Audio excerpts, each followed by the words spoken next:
संत समाज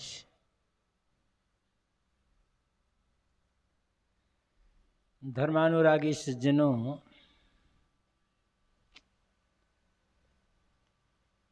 श्रद्धा मूर्ति देवियों,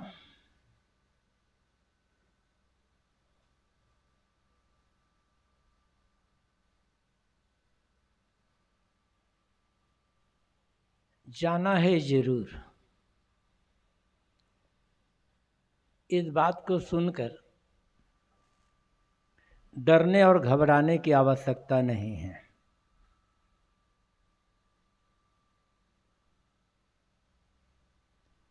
किंतु आवश्यकता है जितना जीवन शेष है उसको बड़ी सावधानी के साथ जीने की।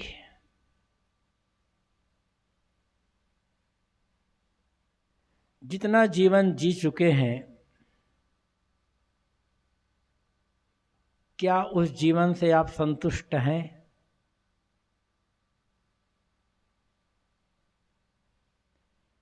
और यदि संतुष्ट नहीं हैं तो आप क्या आज भी और आगे वैसा ही जीवन जीना चाहेंगे जैसा आज तक जीते आए हैं, या जीने की शैली में कोई बदलाव करना चाहेंगे?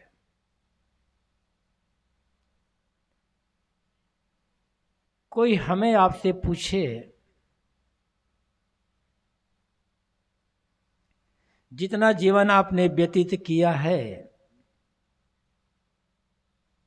और जिस ढंग से आपने जीवन जिया है, जो आपके जीवन जीने की शैली है, उचित है या अनुचित है? तो मैं समझता हूं प्रायः हर व्यक्ति का उत्तर होगा,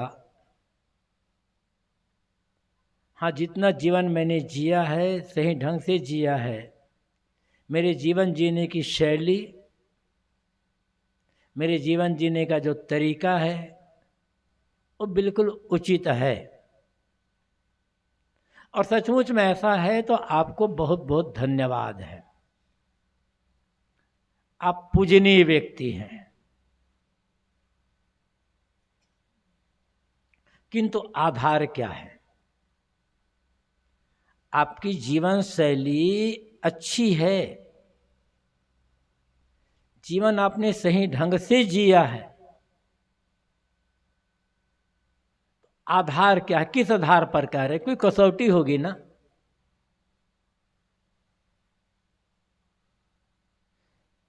यदि आप ये कहते हो,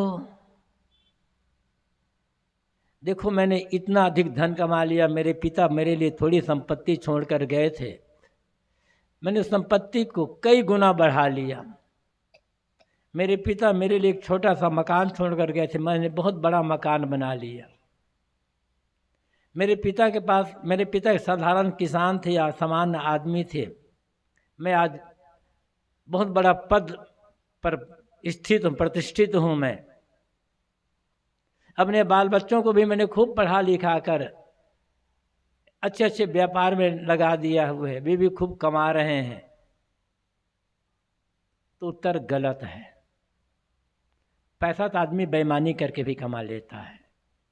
अब निश्चित समझना चाहिए, ये किसी एक के लिए नहीं है। बिना 2 नंबर का धंधा किए अधिक पैसा आदमी कोई कमा नहीं सकता है। ईमानदारी की कमाई से आदमी जीवन जी सकता है, समान रूप से एक मकान बना सकता है, लेकिन महल खड़ा कर ले नहीं होता तो ऐसा नहीं, लेकिन बहुत कठिन काम है।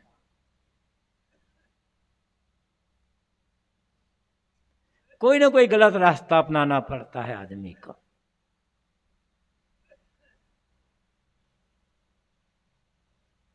डिग्रियां तो पता नहीं कैसे कैसे हासिल की जाती है। और पद पाने के लिए लोग क्या क्या करते हैं अच्छी तरह से वाकिफ हैं आप सब। कितना आपने क्या इकट्ठा कर लिया ये कोई बड़ी बात नहीं है। पैसा, पद, प्रतिष्ठा, बल, महल, परिवार अच्छे जीवन की कसौटी नहीं है, अच्छे जीवन की गारंटी भी नहीं है।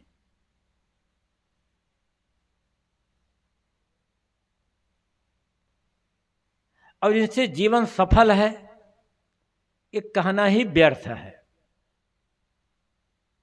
एक से एक राजा हुए हैं, उनके पास जो था आपके पास क्या है उसका आधा तिहाई भी तो नहीं होगा।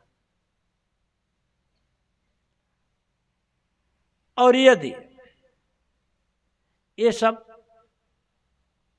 सफल जीवन की गारंटी है, सफल जीवन कसौटी है, तब तो बड़े बड़े जो हुए हैं, जो बड़े बड़े तानाशाह हुए हैं, बड़े बड़े आताई राजा महाराजा हुए हैं, उनका जीवन तो बहुत सफल रहा है। उन्होंने तो अपना राज्य इतना विस्तार के लिया, उस जितना उनके पास था उतना तो आपके पास उसका 100वां 1000वां हिस्सा भी नहीं होगा। ये तो महान सफल है, महापूजनीय व्यक्ति है। तब तो उनकी पूजा करना चाहिए राजा महाराजा की, लेकिन आप राजा महाराजा की पूजा नहीं करते, संत महात्माओं की पूजा करते हैं।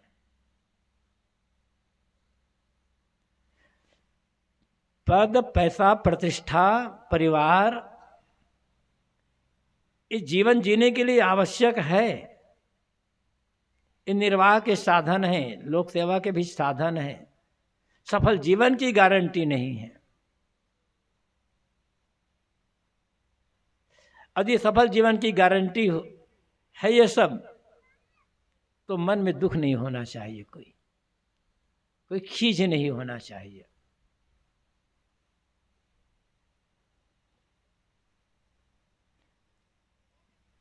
धन से आप बड़े होना चाहते हैं, धन की आवश्यकता है। जिनके पास धन अधिक होता है उन्हें भी बड़ा आदमी कहा जाता है, उनका भी सम्मान किया जाता है।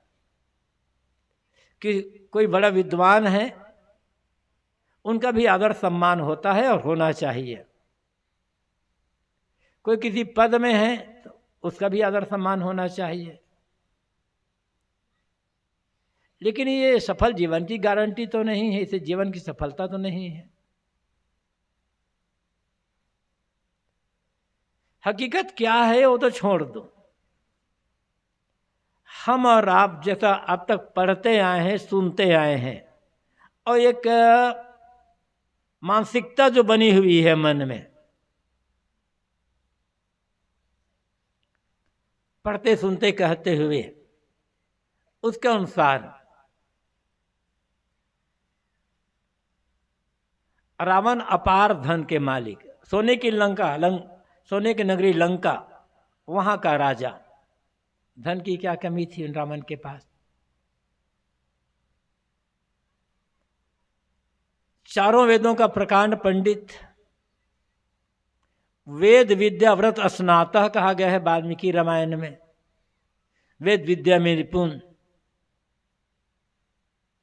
बलवान इतना कि उस जमाने में रावण जैसा कोई बलवान नहीं था।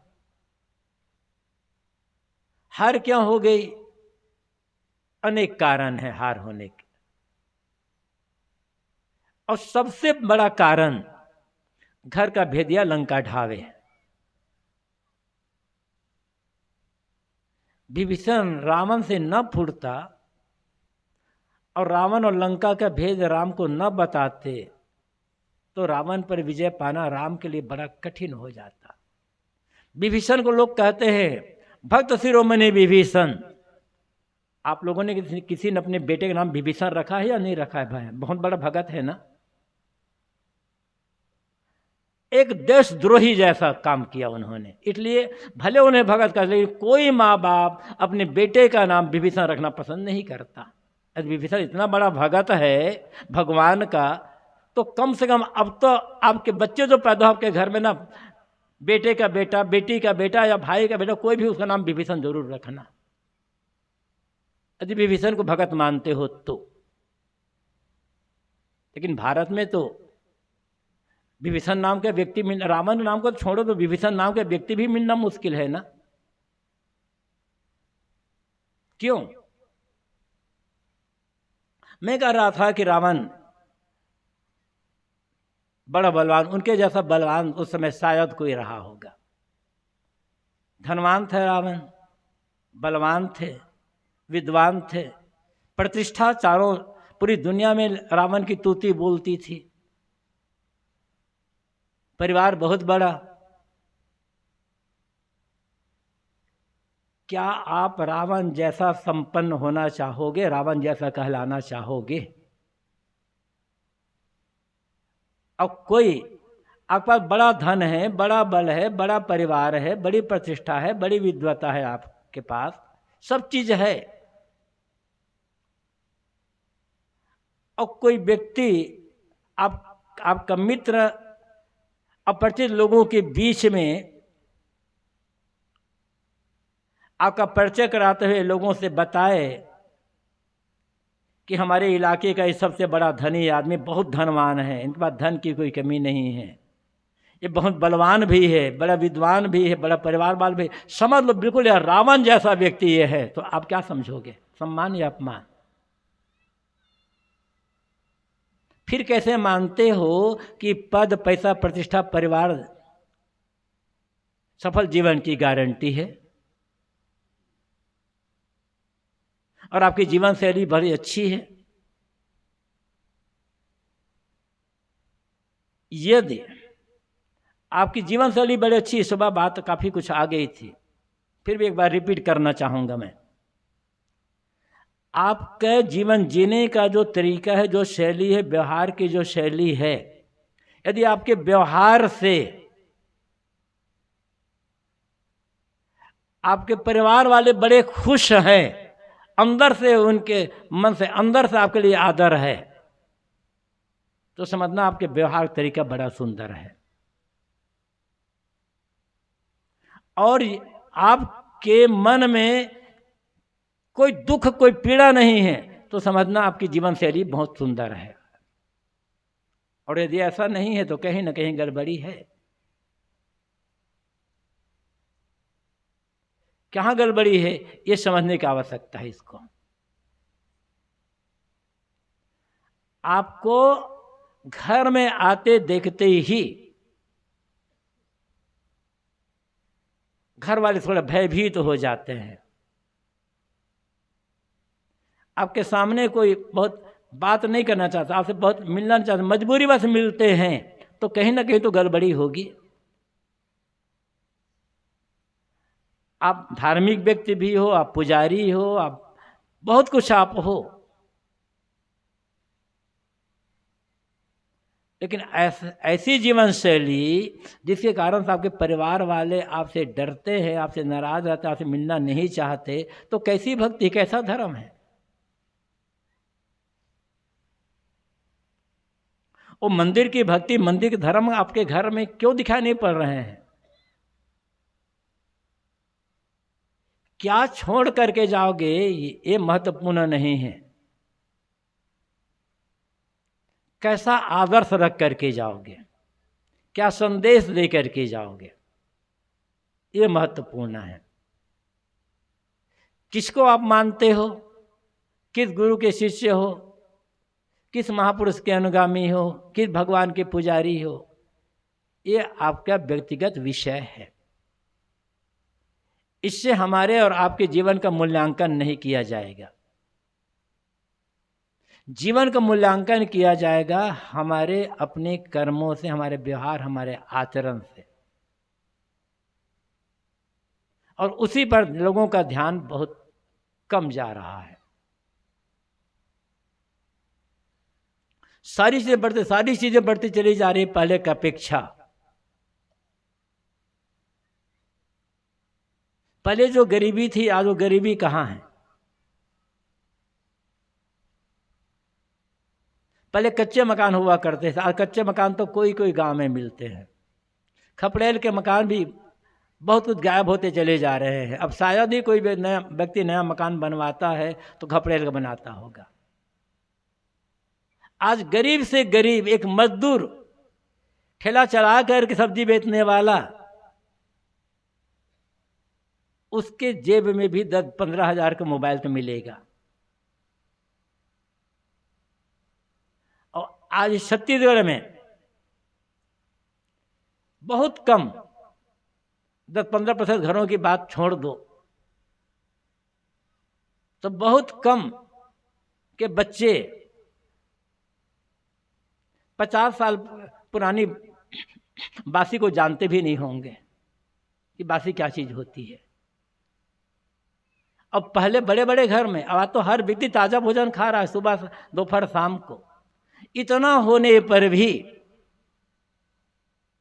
जीवन सुखी क्यों नहीं है? कारण क्या है? सारी चीजें बढ़ती चली जा रही है। रोग लगने पर सरकार की ओर से आयुष्मान कार्ड बना हुआ है, 5 किलो राशन आपको मुफ्त में मिल रहा है, मनरेगा में आपको 100 दिन की मजदूरी मिल रही है। मतलब जो आपको चाहिए वो तो उपलब्ध है। फिर भी बाहरी समस्या के साथ साथ आंतरिक समस्याएं क्यों बढ़ती चली जा रही है? कहीं ना कहीं तो गड़बड़ी है।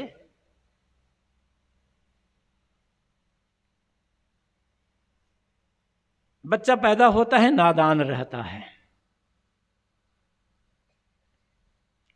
अबोध शिशु के रूप में जन्म लेकर के आता है। थोड़ा बड़ा होता है मासूम, निर्दोष। उम्र बढ़ती चली जाती है, समझ उम्र बढ़ने के साथ साथ समझ भी बढ़ती है, बुद्धि का विकास भी होता है। और यो अवस्था आते आते पढ़ाई लिखाई काफ़ी बढ़ गई, देश दुनिया को काफ़ी देख समझ लिए, लेकिन बचपन की मासूमियत, बचपन की निर्दोषता, बचपन की ईमानदारी गायब। होना ये चाहिए था पढ़ लिख लिए, शिक्षा दीक्षा हो गई, बुद्धि का विकास हो गया, कुछ चाहे ठोकर लगने से चाहे अपने अनुभव से दुनिया का ज्ञान भी बहुत कुछ हो गया। तो अब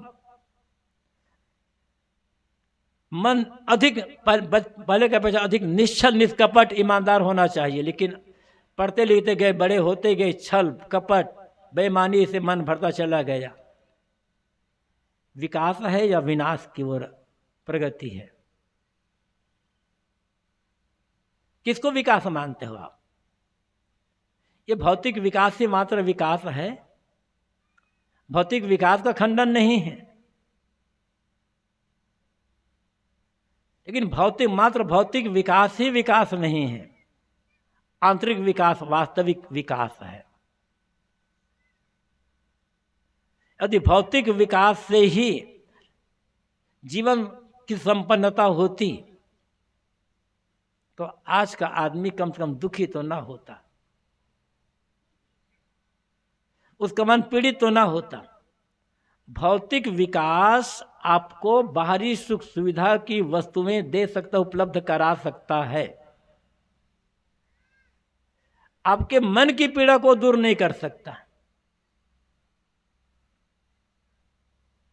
आपके मन को शीतलता प्रदान नहीं कर सकता। हर व्यक्ति का मन जल रहा है। साहब ने कहा है,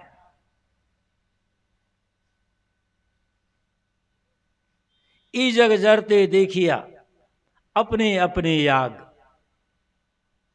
ऐसा कोई ना मिला जासो रहिए लाग। अपनी अपनी आग में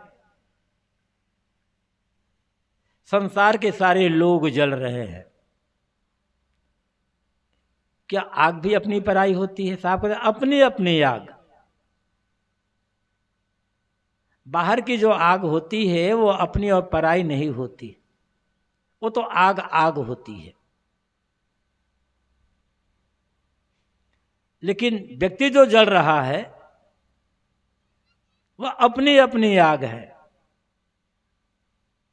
हर व्यक्ति की अपनी अपनी आग। किसी के मन में ईर्ष्या की आग अधिक है, किसी के मन में क्रोध की आग अधिक है, किसी के मन में काम वासना की आग अधिक, किसी के मन में द्वेष की आग अधिक है, किसी के मन में लोभ की आग अधिक है। ये अपनी अपनी आग है। ये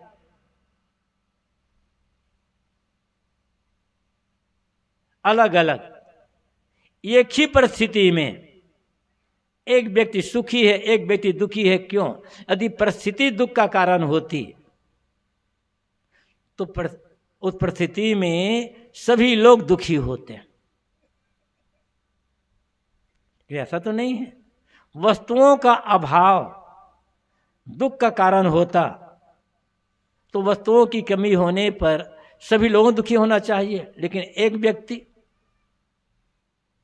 वस्तुओं के संग्रह में सुख मांगता है तो एक ऐसा व्यक्ति है जो वस्तुओं के त्याग में सुख मांगता है। ये अंतर क्यों? कहाँ है? मानसिकता, अपनी सोच।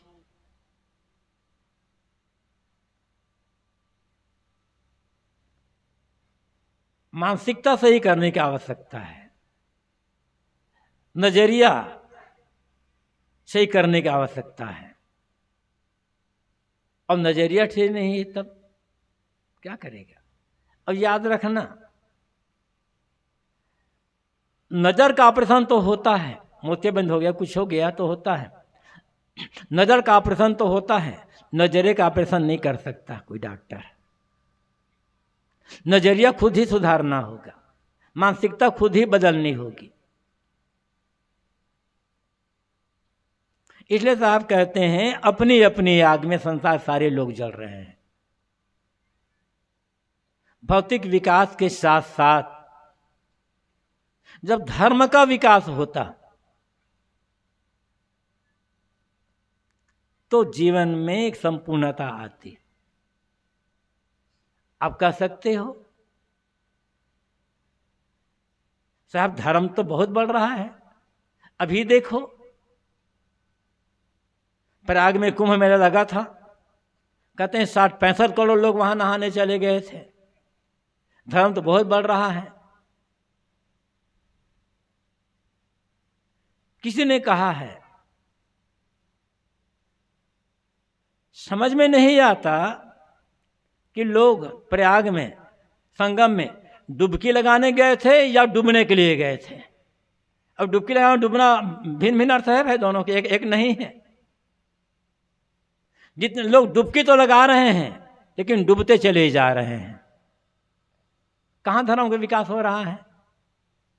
मंदिर का बढ़ना धर्म का विकास नहीं है। मंदिर, मस्जिद, गिरजा, गुरुद्वारा, मठ, आश्रम, इनका बढ़ना धर्म का विकास नहीं है। पूजा पाठ, नाम जप, हवन, तर्पण, जागरण, कथा, कीर्तन अधिक होना यह धर्म का विकास नहीं है। इनके सहारे लोगों को डुबाने का प्रयास किया जा रहा है। इनके सहारे लोगों को एक प्रकार से धर्म का नशा पिलाया जा रहा है। धर्म की आवश्यकता है लेकिन धर्म अलग है, धर्म का नशा अलग है।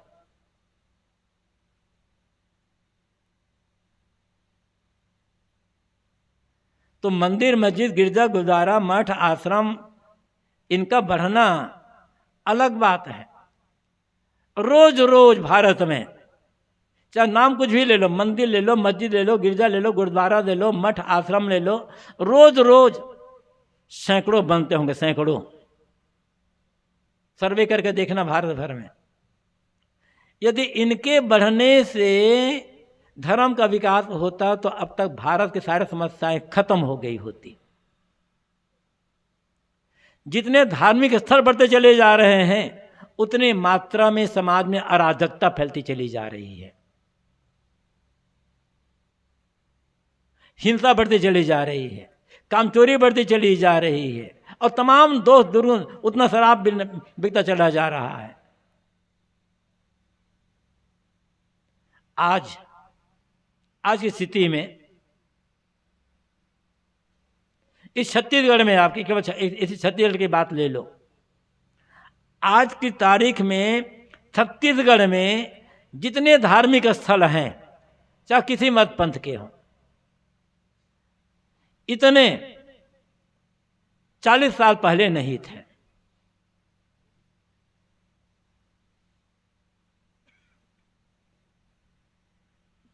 आज 40 साल पहले इससे आधे भी नहीं रहे होंगे। आवाज खूब बढ़ गए, मतलब धर्म तो बढ़ गया, लेकिन हो क्या रहा है? 40 साल पहले जितना, मान लो जितने भी धार्मिक स्थल रहे होंगे उसके दुगुना हो गया होगा। तो 40 साल पहले जितनी शराब पी जाती थी उसी शराब उसका 10 गुना बढ़ गया है। धर्म बढ़ा है क्या? धर्म बढ़ा है। धर्म का दिखावा और अधर्म का जीवन। 40 साल पहले जितने धार्मिक स्थल नहीं थे छत्तीसगढ़ में, उसे दुगुना हो गया होगा। और मुकदमे कितने बढ़ गए होंगे, हिंसा कितनी बढ़ी होगी, हत्या कितनी बढ़ी होगी, कभी विचारा है आपने?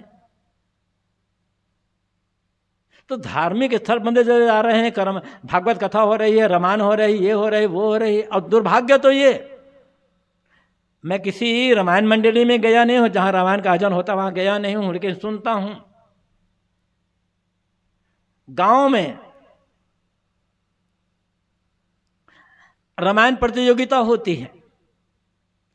रामायण प्रतियोगिता का विषय है या रामायण जीने का विषय है? राम ने प्रतियोगिता की थी भरत से, कि भरत ने प्रतियोगिता की थी राम से? लक्ष्मण ने कितने प्रतियोगिता की थी? राम, भरत, लक्ष्मण, शत्रुघ्न, इन चारों भाइयों ने प्रतियोगिता की थी या जीवन को जिया था?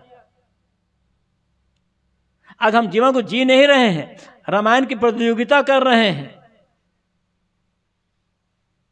राम, लक्ष्मण, भरत, शत्रुघ्न में हारने जीतने की बात नहीं थी। आज प्रतियोगिता में हारने जीतने की बात है। उसमें भी छल चलता है, राजनीति घुसती है। और रामायण जब का आयोजन होता है, प्रतियोगिता के आयोजन होता है गांव गांव में, बढ़िया बढ़िया हारमोनियम, बढ़िया बाजा, बढ़िया और सब वाद्य यंत्र उनका बजता है। बढ़िया टीका वो लोग करते हैं जो आधा तो बोधा चढ़ा करके करते बैठते हैं। धर्म बढ़ रहा है ना?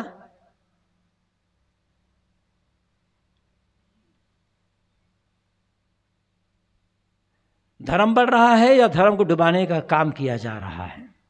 और इनको समझते हैं आप विकास?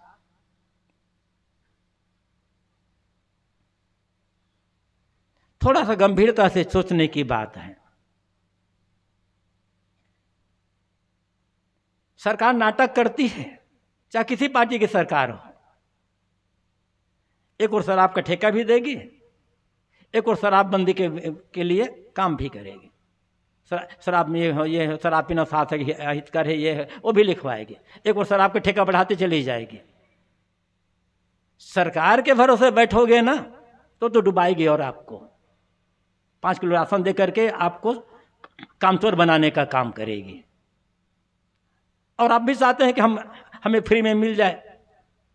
जिस देश की जनता फ्री बिजली, फ्री पानी, फ्री अनाज, फ्री ये सब है, वो देश को डूबना ही डूबना है। आज नहीं तो कल डूबना है उसको। निकम्मे लोगों का देश कभी विकास करेगा? अब अगर साहब को निकम्मा बनाया जा रहा है, कामचोर, आलसी, मुफ्तखोर। जागना आपको पड़ेगा। सरकार की योजनाएं, तमाम योजनाएं अच्छी होती हैं, लेकिन उसका दुरुपयोग किया जाता है। सरकार इसलिए नहीं दे रही थी आपको कि आप मुफ्तखोर बन जाओ या आलसी निकम्मा बनो, लेकिन सोचते हैं हमें क्या करना, हमें तो सरकार दे ही रही है पैसा, हमें तो 100 दिन की मजदूरी मिलना है, हमें मुफ्त में इतना राशन मिलना है। काम नहीं भी करें तो भी हम चलेगा, हम काम क्यों करें? सरकार चाहती है कि लोगों को ऊपर उठाना, कि आपका जीवन स्तर ऊपर उठे, लेकिन मानसिकता ही खराब है ना लोगों की। जब हमारे यहाँ भगवान को भी घूस दिया जाता है, भगवान एक किलो लड्डू ले लेना, मुझे व्यापार में फायदा करा देना। भगवान को जब घूस देने की आदत है ना, तो हर जगह तो हम ये चाहेंगे मुफ्त का। व्यापार में भले हम ना बैठें, लेकिन भगवान को लड्डू चढ़ा तो भगवान ये कर देगा। ऐसा भगवान भी काम में नहीं आएगा, ऐसा भगवान आपने बनाया है। असली भगवान आपका घूस नहीं लगा, आपको उसे लड्डू का आवश्यकता नहीं है। और यदि 1 किलो लड्डू से भगवान आपको 1000 रुपये का मुनाफा कमाता, तो 1000 रुपये में तो 4 किलो लड्डू आ जाएगा। भगवान अपना खा नहीं लेगा खरीद करके। किसको धोखा दे रहे हो? ये आपका बनाया नकली भगवान जो लड्डू पा करके खुश होता है, ये भगवान आपका काम नहीं करेगा। और ये देवियां भी कम है क्या? मैंने देखा है, अब मैं सभी की बात तो नहीं कहते हैं कि भगवान भाव के भूखे होते हैं। कई जगह मैंने देखा है लोग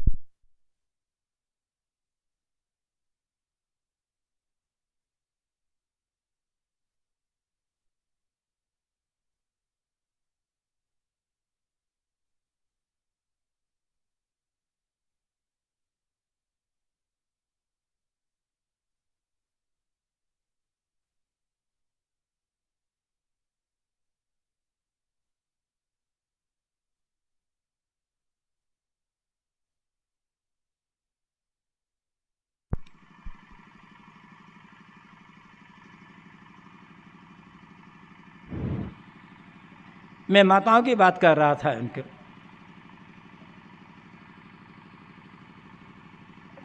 कई माताओं को देखा है मैंने, मनौती मानती है। देवी के स्थान में, दुर्गा के स्थान में पूड़ी चढ़ाती है। घर वालों के लिए पूड़ी बनाती है ना, तो इतनी बड़ी बड़ी, और देवी के लिए इतनी छोटी छोटी। जानती खाएगी नहीं, तो तुम छोटी छोटी पूड़ी बनाकर खिला रहे हो। देवी को पता होगा ना, घर वालों बड़ी बड़ी पूड़ी, हमारे लिए छोटी छोटी पूड़ी, इसलिए तुम्हारा दुख दूर ही नहीं करती वो। और सोचा भगवान को ये सब की आवश्यकता ही नहीं है।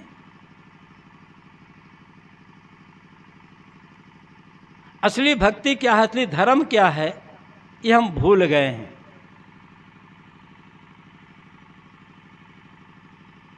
मंदिर आप जाते हो, अच्छी बात है, मैं इसके लिए खंडन नहीं करता हूं। कुछ भेंट लेकर के जाते हो मंदिर में, अच्छी बात है, शिष्टाचार है, औपचारिकता है।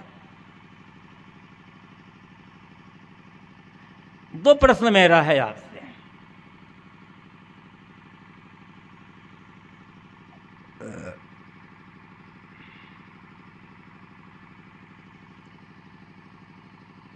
मंदिर जाते हो तो क्या लेकर के जाते हो? क्या जो चढ़ाना चाहिए, जो भेंट करना चाहिए, वो भेंट करते हो भगवान से?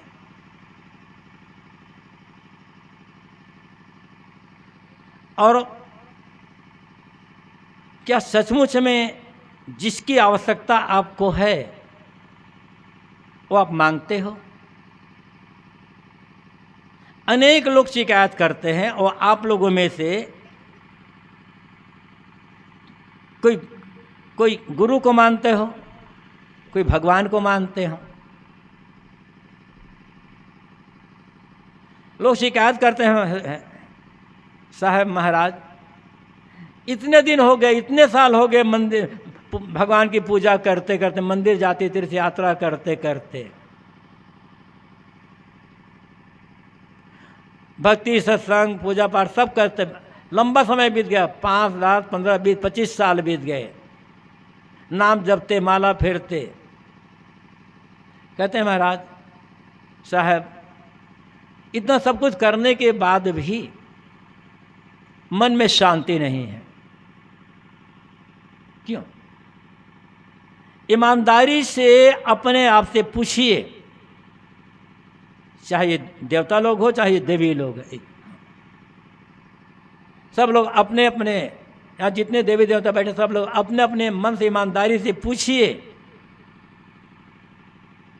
जिस भगवान की आप पूजा करते हो, जिस गुरु की आप पूजा करते हो, उस भगवान के दरबार में जा कर के, उस गुरु दरबार में जा कर के कभी आपने कहा है कि हे भगवान, हे गुरुदेव, आपकी कृपा से आपका देवा मेरे पास सब कुछ है, मुझे कुछ नहीं चाहिए, केवल मुझे मन की शांति चाहिए। कितनी बार मांगा है आपने मन की शांति? आपने धन मांगा मिला, परिवार मांगा मिला, और मांगा वो मिला। शांति आपने कब मांगी है?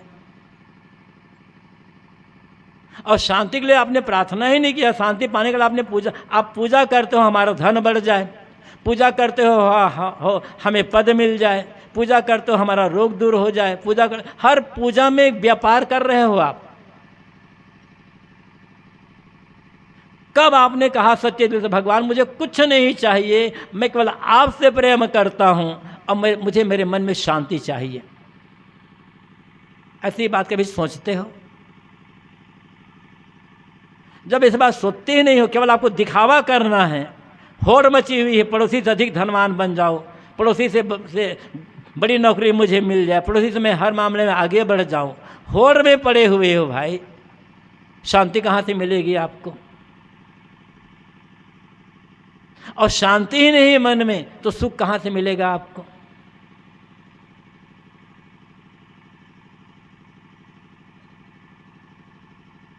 मूल बात ही भूल गए। धर्म का अर्थ व्यापार नहीं होता है, यद्यपि आप धर्म को व्यापार बना लिया गया है, और व्यापारी आदमी को कभी संतोष नहीं होता है, उसे चाहे जितना भी मिल जाए। असंतोष, व्यापारी का मन असंतोष की आग में जलता रहता है। चाहे साधु यदि व्यापारी बना है उसका भी मन जलेगा, ज्ञानी जी हैं, वह पुजारी जी हैं, महात्मा जी हैं, योगी जी हैं, बाबा जी हैं, जो भी व्यापार बनाएगा धर्म को, उसका मन तो जलेगा जलेगा। धर्म व्यापार नहीं है, धर्म जीवन शैली है, धर्म नैतिकता है, धर्म सदाचार है, धर्म मन की पवित्रता है, धर्म ईमानदारी है, धर्म दूसरों के साथ सुंदर व्यवहार करना है। लेकिन ये तो हम भूल गए ना। हर आदमी दूसरे को नैतिक, सदाचारी, ईमानदार देखना चाहता है, खुद क्यों नहीं बनते?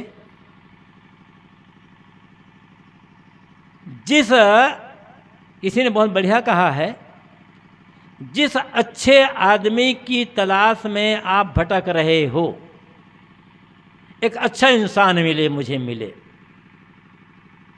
तो जिस अच्छे इंसान की तलाश में आप भटक रहे हो, आपकी तलाश पूरी हो या ना हो कहा नहीं जा सकता, खुद अच्छा इंसान बन जाओ, किसी की तलाश पूरी हो जाएगी आपको देख करके। लेकिन नहीं, हमें नहीं बदलना है, उनको बदलना है, और सबको बदलना चाहते हैं, इसलिए कोई किसी को बदल नहीं पा रहा है। किसी को बदलने की चेष्टा छोड़ दो, इच्छा ही छोड़ दो, अपने आप को बदल लो बस। बदलाव पूरा हो जाएगा। तो मैं कह रहा था, शिकायत है मन में शांति नहीं है, शांति की लालसा है कहाँ? शांति के लिए आपने काम कहाँ किया है? धन के लिए, पद के लिए, प्रतिष्ठा के लिए, व्यापार के लिए, पता नहीं, मन के उमंगों के लिए, मन की तरंगों के लिए, मन के वासनाओं की पूर्ति के लिए आपने सब कुछ किया। जीवन सुंदर ढंग से जीने के लिए या मन की शांति, आंतरिक शांति के लिए, आंतरिक तृप्ति के लिए तो कुछ नहीं किया, मिलेगा कैसे? और मंदिर आप जाते हो, कहीं मंदिर से मतलब मेरा मंदिर मात्र से नहीं है, कोई भी धार्मिक स्थल से है, आप जाते हो, कुछ भेंट कुछ प्रसाद लेकर के जाते हैं। ऐसा करते करते जीवन बीत रहा है।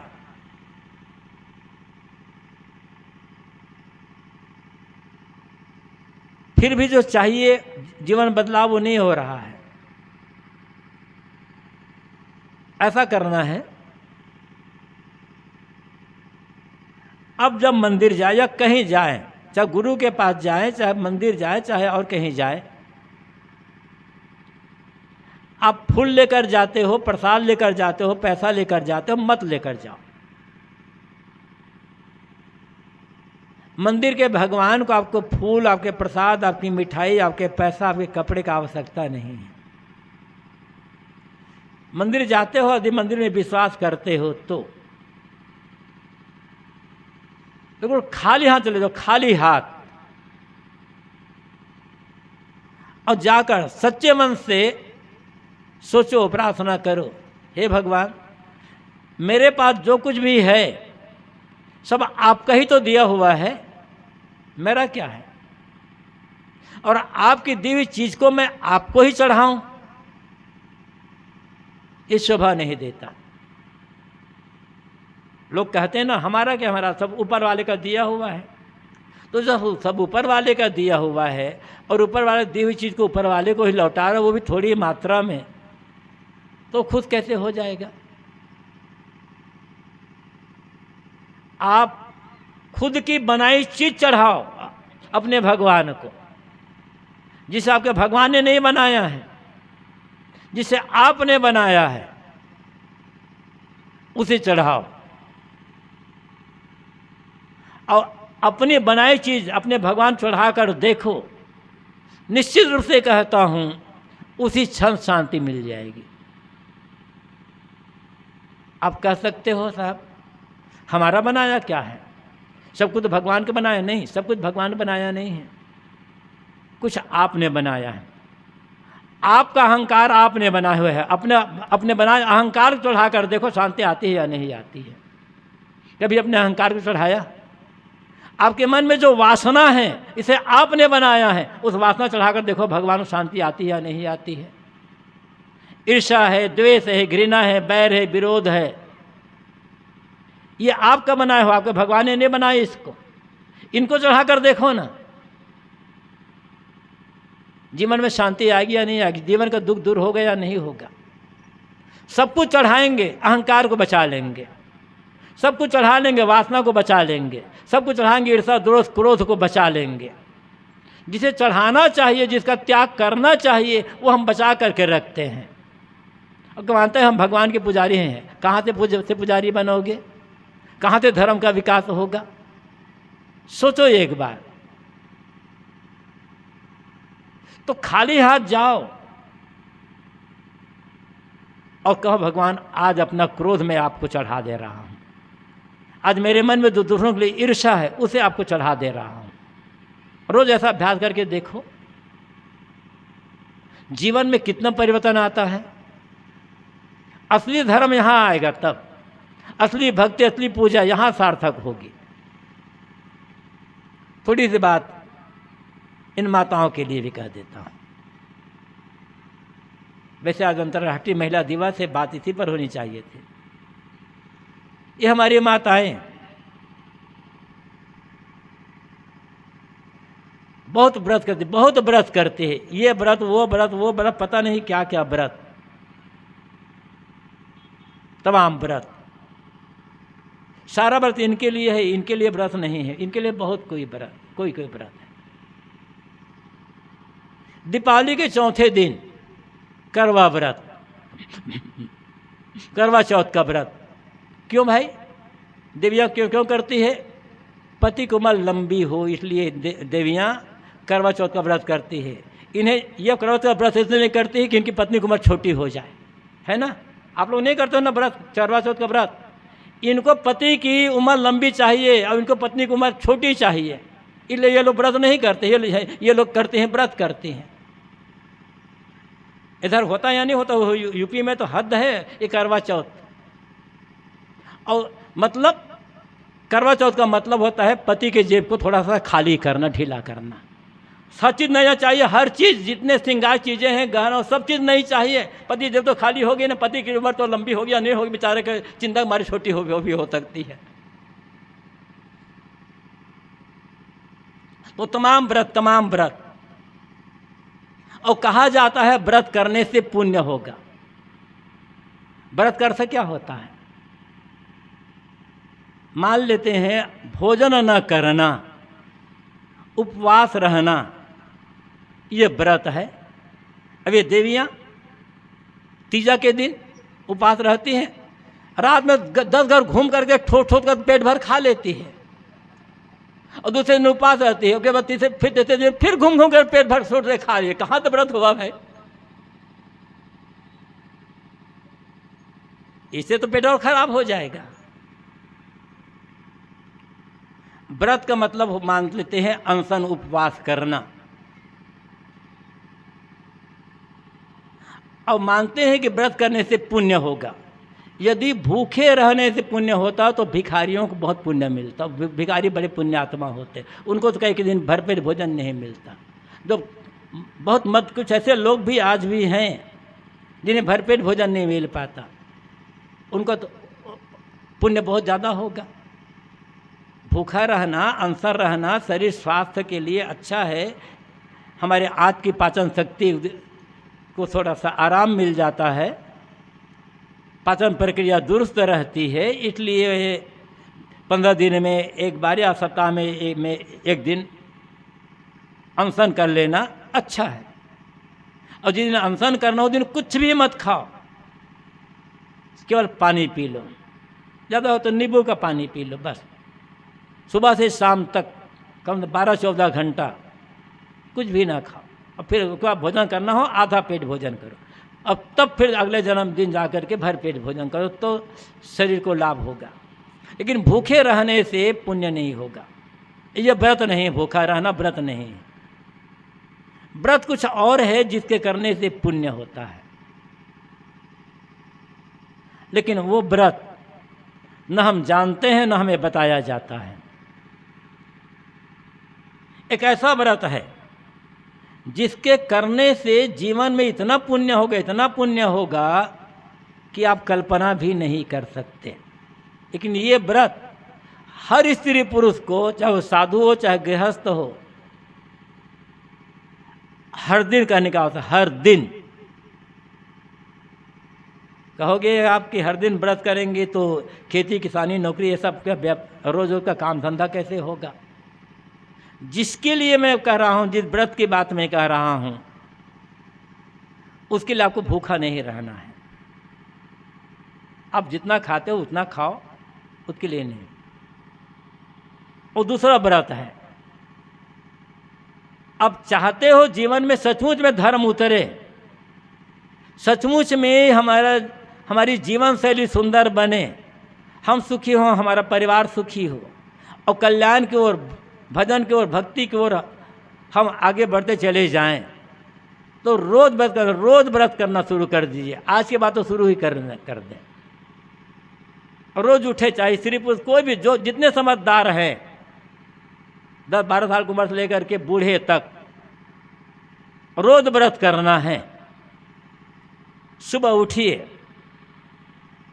और उठ करके हर दिन अलग अलग व्रत करना है।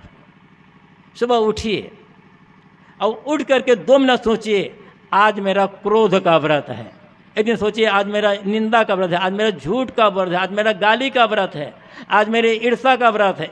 हर दिन ऐसा व्रत करते चलिए, देखिए जीवन में कितना धर्म होता है। कभी ऐसा किया गया? ये तो करना नहीं है। तमाम दोस्त दुर्गुण उनका व्रत करना है, हमें भी और आपको भी। तब धर्म इतना बढ़ जाएगा ना, फिर मंदिर की आवश्यकता नहीं होगी, या किसी धार्मिक स्थल की आवश्यकता नहीं। वो भी धार्मिक स्थल उपासना स्थल है, वहाँ जाना चाहिए। यदि अब आस पास में कोई भी धार्मिक स्थल हो, जाओ और उपासना करो, उसके लिए गलत नहीं है। लेकिन जिस व्रत की बात मैं कर रहा हूँ, किसी दिन क्रोध का, किसी दिन लोभ का, किसी दिन ईर्ष्या का, किसी दिन गाली का, झूठ का, छल का, कपट का, और ऐसे आप सोचते चले जाओ। ऐसा व्रत कर लेंगे तो हर व्यक्ति का जीवन चलता फिरता मंदिर बन जाएगा। और सच्चा धर्म तब जीवन में उतर आएगा। अब जीवन में जब सच्चा धर्म उतर आया तब दुख की तो बात ही नहीं है। अंदर जो आग जल रही वो आग अपने आप बुझ जाएगी। लेकिन दुर्भाग्य यही व्रत तो लोग नहीं करते।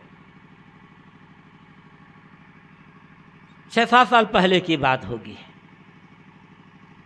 जेठ का महीना, अयोध्या से उत्तर एक आश्रम है हम लोगों का, वहाँ कार्यक्रम था। दोपहर के 2 बज रहे थे। भोजन करके मैं अपने बिस्तर पर बैठा था। कुछ मिलने वाले आ गए थे, उनसे बात हो रही थी।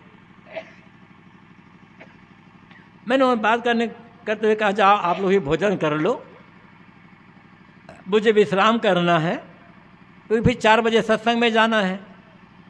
सब लोग चले गए। एक दंपत्ति पति पत्नी दोनों बैठे रह गए। मैंने कहा, जाइए आप लोग भी भोजन कर लीजिए। तो दोनों ने कहा, महाराज हमारे कुल परिवार में सभी लोग बड़े महाराज हमारे गुरुदेव जी के लिए कहते कि उनसे दीक्षा लिए है, हम ही दोनों आज तक दीक्षित नहीं हुए हैं, तो हम आपके पास दीक्षा लेने के लिए आए हैं। ब्राह्मण परिवार जिसे आप कहते हो वो परिवार से मेंबर थे वो। तो कहे कि हम दोनों आपसे दीक्षा लेने के लिए आए हैं। मैंने कहा, ठीक है, तुम्हारी दीक्षा हो जाएगी, जाओ, अभी बाद में मिलना, मैं भी आराम करूँगा। और जेठ के महीना दोपहर को 2 बज रहे थे। उन्होंने कहा, महाराज हमारा आज व्रत है कि जब तक दीक्षा नहीं मिलेगी तब तक पानी नहीं पिएंगे और भोजन नहीं करेंगे। मैं कहा, ये बड़ा गड़बड़ मामला, मुझे ही पाप लग जाएगा।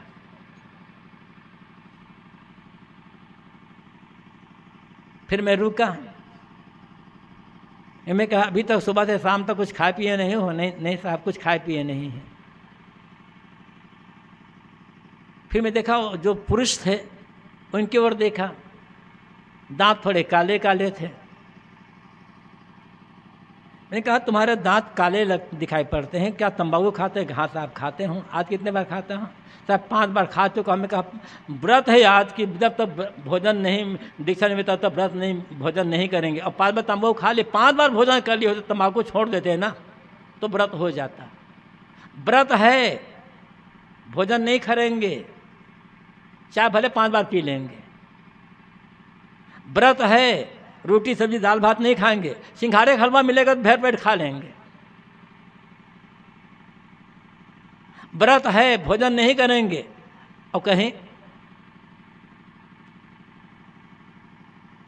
कि पनीर का रसगुल्ला मिल जाए तब तो फिर खा लेंगे 10-20 ठो। कैसा व्रत है भाई आपका? क्यों अपने मन को खराब कर, अपनी आदत को खराब कर रहे हो? क्यों अपने जीवा की लंपटता में पड़ रहे हो? असली व्रत नशा दुर्व्यसन का त्याग, अंदर के जो 2 दुर्गुण है जीवन के, जो गलत आदतें हैं इनका त्याग, मन के जो विकार हैं इनका त्याग, दूसरों के साथ जो गलत व्यवहार है, छल कपटपूर्ण व्यवहार है, धोखाधड़ी का व्यवहार है, बेईमानी का व्यवहार है, इनका त्याग, ये व्रत असली व्रत है। और इसी व्रत से धर्म का विकास होगा। धर्म चिल्लाने धर्म का विकास नहीं होगा, गंगा नहाए धर्म का विकास नहीं होगा। नहाओ गंगा, जितने नहा सकते उतने नहाओ, लेकिन असली गंगा ये मन की निर्मलता है। असली गंगा संतों की संगति है। बात तो यहाँ तो इसी के दिन जाना होगा, जरूर जाना तो है। कैसे जाना चाहते हैं? रोते रोते, पछताते पछताते, या हंसते हुए आनंद के साथ जाना है? मर्जी हर आदमी की। आप चाहे तो रोते रोते यहाँ से जा सकते हो और चाहे हंसते हंसते यहाँ से जा सकते हो। ये रोना और हंसना आपके हाथों में है। यदि पद, पैसा, प्रतिष्ठा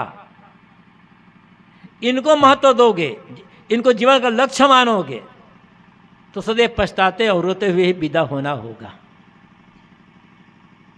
औरंगजेब ने मरते समय कहा था, जिंदगी बेशकीमती थी किंतु व्यर्थ चली गई। ये उन्हीं की बात नहीं है, अधिकतम लोगों की यही बात है। पद, पैसा, प्रतिष्ठा, इंद्रिय लिप्सा, इनको महत्व दोगे, इनको जीवन का श्रेय मानोगे, उद्देश्य मानोगे, तो रोते पछताते हाथ मलते हुए जाना होगा। और यदि नैतिकता, सदाचार, ईमानदारी, धर्म, दूसरों के साथ प्रेम, सेवा, समता, एकता का व्यवहार, मन की संतुष्टि, मन की शांति, आत्मकल्याण, इनको उद्देश्य मानोगे तो हंसते हुए और तृप्त हो करके जाओगे। अब कैसे जाना है, आपके हाथ में है, चुनाव आपका है, कोई आपको विवश नहीं कर सकता है। लेकिन रोते हुए जाना, पछताते हुए जाना जिंदगी की हार है। हंसते हुए तृप्त होकर के जाना जिंदगी की जीत है। हार कर जाना चाहते हैं, जीत कर जाना चाहते हैं, चुनाव आपका है। संत गुरुजन हमें निर्देश दे सकते हैं, बस हमारा काम है उनके निर्देशों का जीवन में पालन करना। धर्म की जो बातें हैं, सत्संग की जो बातें हैं, धर्म ग्रंथों की जो बातें हैं, वो केवल पाठ करने के लिए, दोहराने के लिए, गाने के लिए नहीं है, किंतु जीने के लिए है। जिन महापुरुषों को हम गुरु, सद्गुरु, महापुरुष, भगवान मानते हैं, वे पूजा करके महान नहीं बने हैं, वे किसी नदी में नहा कर महान नहीं बने हैं, वे अमुक नाम जप करके, अमुक कथा कीर्तन करके महान नहीं बने हैं। उन्होंने जीवन को तपाया है। उन्होंने अपने आप गलाया, जैसे मोमबत्ती अपने गला करके समाज को प्रकाश देती है, ऐसे उन्होंने अपने जीवन को गलाया, तपाया है। उन्होंने जीवन को जिया है, तब वे महान बन गए। और हम उनके अनुयायी केवल उनका नाम जप करके चाहते हैं हमारा बेड़ा पार हो जाए, हमारा जीवन महान हो जाए, कभी संभव नहीं है। महापुरुषों को मत मानो, महापुरुषों की बातों को मानो। हम महापुरुषों को तो मानते हैं, लेकिन महापुरुषों का नहीं मानते। गड़बड़ी यही है, महापुरुषों को मानिए, लेकिन उससे ज़्यादा महापुरुषों का मानिए, फिर रोना पछताना बंद हो जाएगा, हंसना और मुस्कुराना जीवन भर चालू रहेगा। और एक बात अंतिम में ये भी कह देता हूँ, हर आदमी शिकायत में जीता है, लेकिन याद रखना, ये जिंदगी भुनभुनाने के लिए नहीं मिली बंधुओं, गुनगुनाने के लिए मिली है। अब भुनभुनाना चाहते हो, भुनभुनाना मरते ना चाहते हो, गुनगुनाते हुए मरना चाहते हो, चुनाव आपका, भुनभुनाना है या गुनगुनाना है। लेकिन परिणाम अलग अलग हो जाएगा। थोड़ा मैंने निवेदन किया, समय ज़्यादा हो चुका है, अपनी वाणी को यहीं पर विराम देता हूँ। बोलिए सद्गुरुदेव की। सज्जनों, ये दूसरा दिन का दूसरी सभा समापन की ओर है। हमारे बीच अभी भजन होगा, आरती होगी, उसके पश्चात समाप्त होगा। अभी हम लोग पूज्य श्री के विचार से लाभ ले रहे थे। आप